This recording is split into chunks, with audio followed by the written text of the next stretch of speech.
মফ পিঙ্কের মধ্যে এটা থাকছে ক্যাটালগ। অ্যান্ড আপনারা হচ্ছে যদি লেস ইউজ করতে চান এক্সট্রা করে, তখন হচ্ছে ক্যাটালগটা দেখে দেখে কোথায় কোনটা ওরা বসিয়েছে এরকম করেও হচ্ছে ইউজ করতে পারবেন।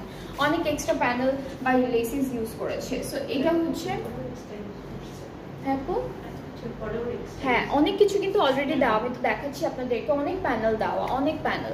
এত কিছুর পরে হচ্ছে যে জয়েন্টে একটা লেস দিয়েছে বা একদম বর্ডার লাইনে একটা কোন লেস দিয়েছে, সামনে দিয়েছে বাটনস, ট্যাসেল, অনেক কিছু ইউজ করেছে।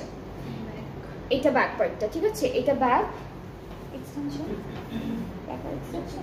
হ্যাঁ ব্যাকার এক্সটেনশন এখান থেকে আসবে। আর এইটা হচ্ছে স্লিভসটা আমাদের ব্যাক পার্টের মতো ডিজাইনের মধ্যে আসবে। এটা হলো স্লিভসের পার্টটা, ছোট ছোট তিনটা করে ফ্লাওয়ার বা হচ্ছে সার্কেল টাইপের এমব্রয়ডারি কাজ করা।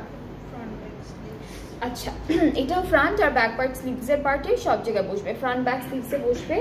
এইটা আমাদের এটা ব্যাক পার্টের নেকে, ফ্রন্টের নেকে তো অলরেডি করাই আছে কাজ, এটা ব্যাক পার্টের নেকে। এইটা দামানের বর্ডারে বসবে।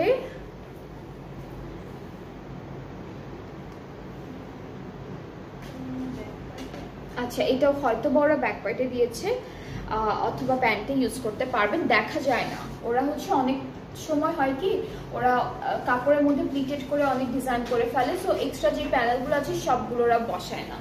সো আমরা এখন দুপাট্টাটা দেখি। আচ্ছা দুপাট্টাটা একদম প্লেন সিল্কের মধ্যে থাকবে, ডিজিটালি প্রিন্টেড। ট্রাউজারটা ক্যামব্রিক কটন, ট্রাউজারটা হচ্ছে এক কালার, ট্রাউজারের ভিতরে আছে কিছু আপু, ট্রাউজারটা হচ্ছে এক কালার ক্যামব্রিকের মধ্যে। সো এটার প্রাইসটাও সেম, এটার প্রাইসটা হচ্ছে ৮০০০ টাকা। আফটার 5% অফের পর প্রাইসটা হয়ে যাচ্ছে ৭৬০০ টাকা। যেটা যেটা পছন্দ হবে পেজে নক করে ফেলবেন। আর এই যে একটা অফার প্রাইস যে প্রাইসটা আছে সেটা কিন্তু অনলি চাঁদ রাত পর্যন্ত